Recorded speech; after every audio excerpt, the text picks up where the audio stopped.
नाजरीन, मैं हूं इमरान वसीम और मेरे साथ मौजूद हैं सीनियर कानूनदान माहिर आइनी अमूर और उसके साथ साथ साबिक वज़ीर कानून पाकिस्तान तहरीक इंसाफ के सीनियर रहनुमा।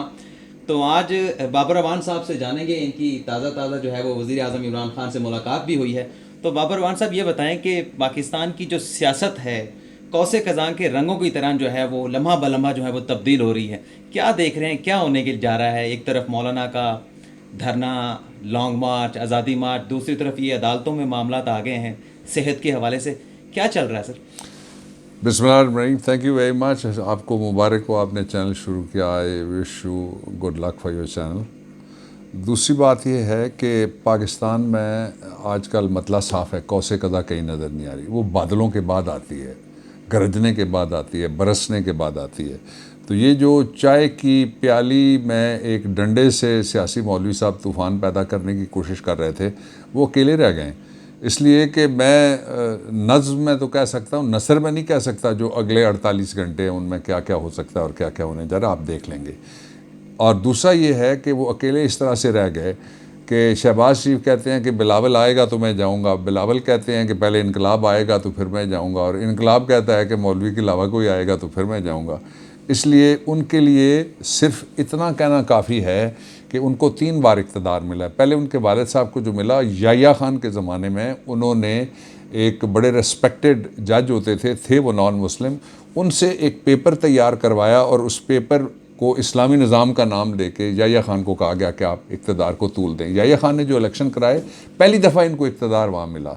दूसरी दफ़ा इनको इक़्तिदार मिला जब इन्होंने 9 सितारे बनाए थे, उनमें से एक सितारा इनके बुज़ुर्ग थे।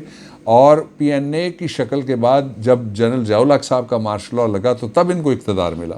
तीसरी दफ़ा जनरल मुशर्रफ साहब जब आए तो इनको फिर उस वक्त इन्होंने एक मौलवी अलायंस बनाया जिसके अंदर इनको इक़्तिदार मिला।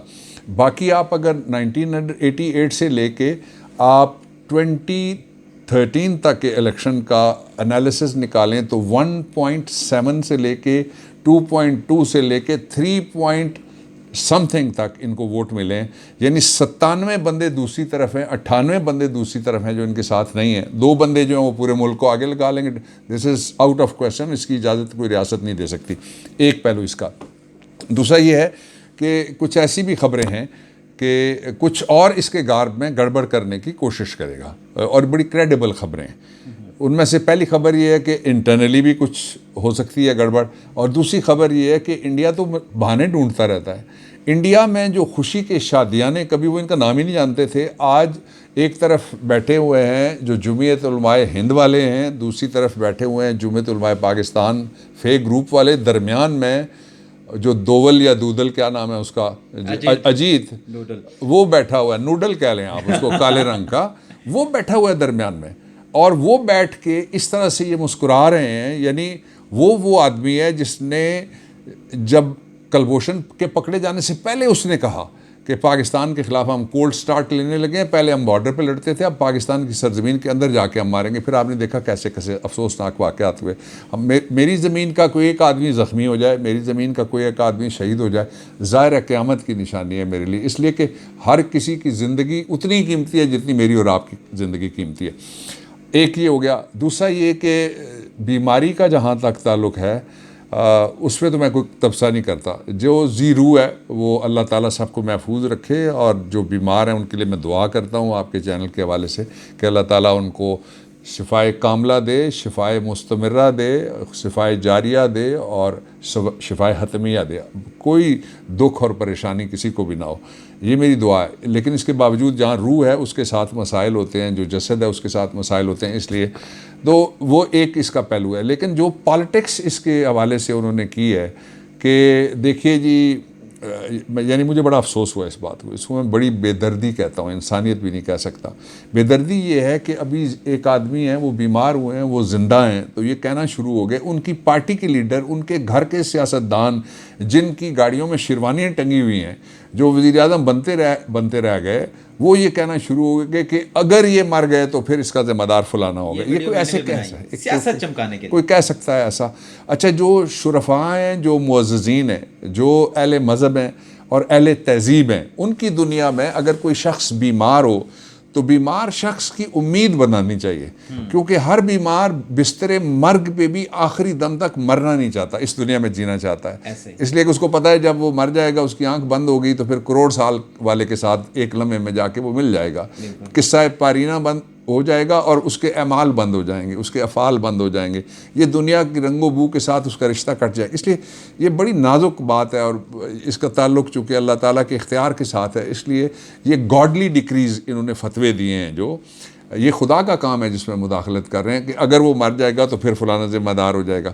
अच्छा, इसमें से जो बैनुस्सतूर निकलता है वो ये है, वो सियासत है, और सियासत भी किस कदर घटिया और किस कदर बेरहम किस्म की सियासत है। फिर आप दूसरा देख लीजिए कि पाकिस्तान के इस वक्त जो मुआशी इशारिये हैं उनमें पहली दफ़ा ये पहला बजट है जिसमें बजट डेफिसिट इन 3 महीनों में, जुलाई से सितंबर तक की जो पहली तिमाही है, इसमें बजट डेफिसिट कंट्रोल हुआ है।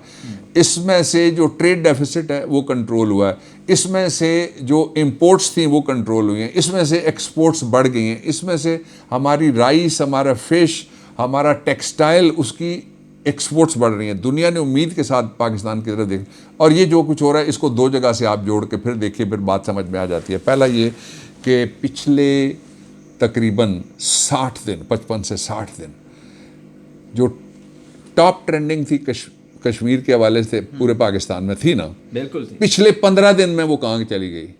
वो नजर ही नहीं आ रही उस तरह से। तो किसको फायदा मिला, मोदी को या पाकिस्तान को? किसको फायदा मिला, अजीत को या कश्मीर को? किसको फायदा मिला? जो गोलियां मार रहे हैं, जिन्होंने वहां पे लॉकडाउन किया हुआ है।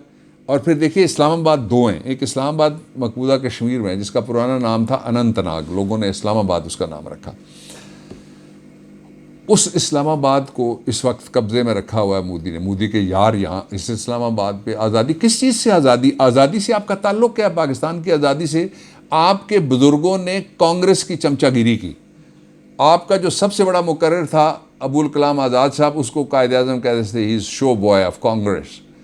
आपने पाकिस्तान बनने के बाद आपके बुज़ुर्गों ने ये कहा कि अल्हम्दुलिल्लाह हम पाकिस्तान, खाकम बदान नकले कुफ्र कुफ्र ना बाशद, ऐसा कहने वाले के मुंह में खाक। उन्होंने कहा कि हम पाकिस्तान बनाने की गलती में शामिल नहीं थे। तो आज़ादी किससे आप चाह रहे हैं?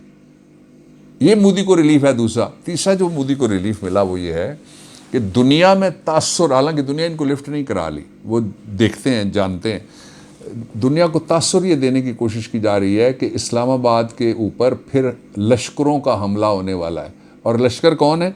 वो वही लश्कर हैं 2010 में सियासी मौलवी साहब ने कहा था पाकिस्तान की पार्लियामेंट में खड़े होके कि याद है मुझे, उसी तरह के लोग जो हैं वो लश्कर लेके they are 50 kilometres away from Islamabad. और अगले दिन फिर क्या हुआ कि वही बाइट किया उस औरत ने जो ट्रंप के मुकाबले में हिलरी क्लिंटन साहबा इलेक्शन हार गई, उसने भी कहा कि they are just 50 kilometres left away from. ये तो मैं तो ये कहता हूँ कि वतन खून में डूबे तेरे परचम की कसम, तूने जीना है क़यामत की सहर होने तक। इस्लामाबाद कायम है, कायम रहेगा क़यामत तक। इसलिए कोई जाने वाला नहीं है, कोई आने वाला नहीं है। पाकिस्तान का आइन कोई नहीं तोड़ सकता।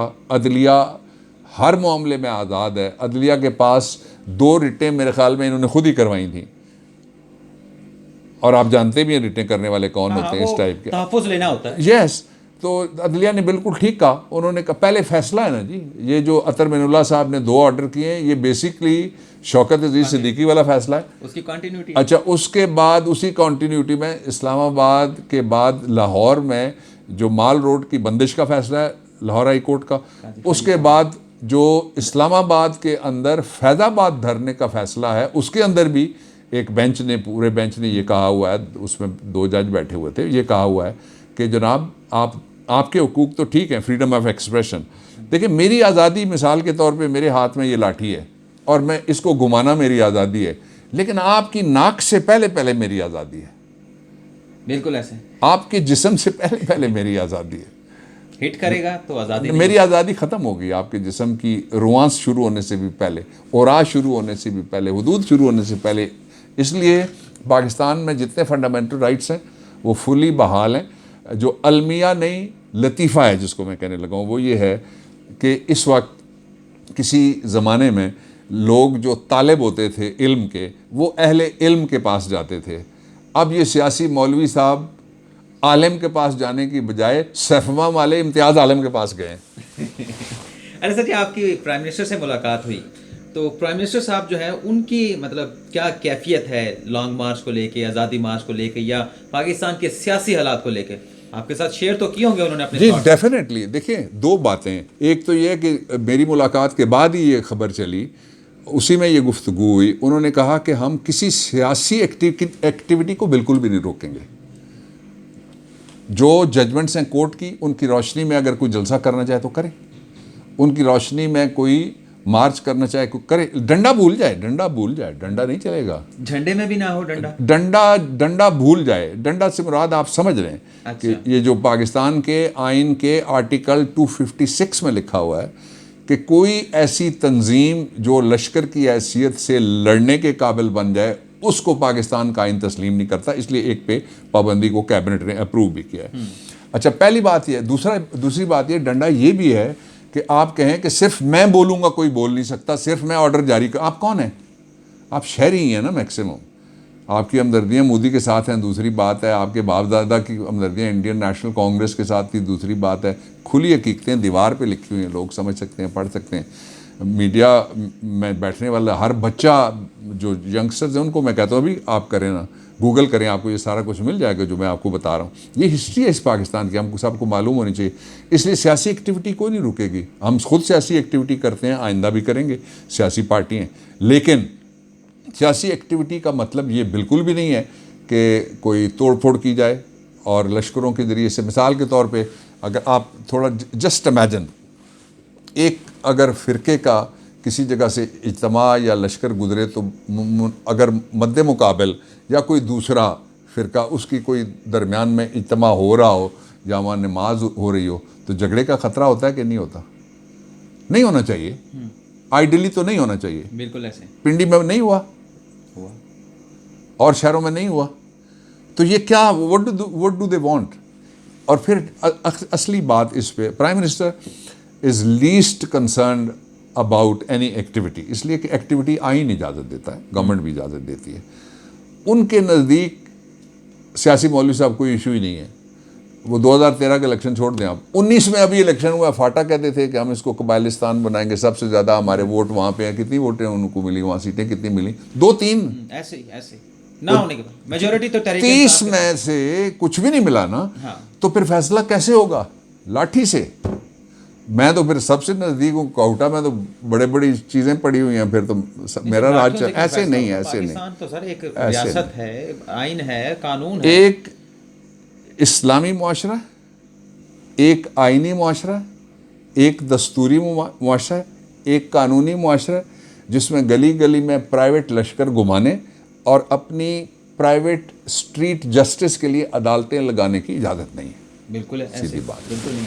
अरे सर जी, मौलाना समझते हैं तब्दीली ला सकते हैं, जो वो कह रहे हैं कि हम लॉन्ग मार्च लेके आएंगे, आज़ादी मार्च लेके आएंगे, और उन्होंने ये भी पेशगोई कर दी थी कि हमारे आज़ादी मार्च इस्लामाबाद दाखिल होने से पहले ही तब्दीली आ जाएगी और वज़ीर आज़म इमरान खान के इस्तीफे की सूरत में तब्दीली होगी।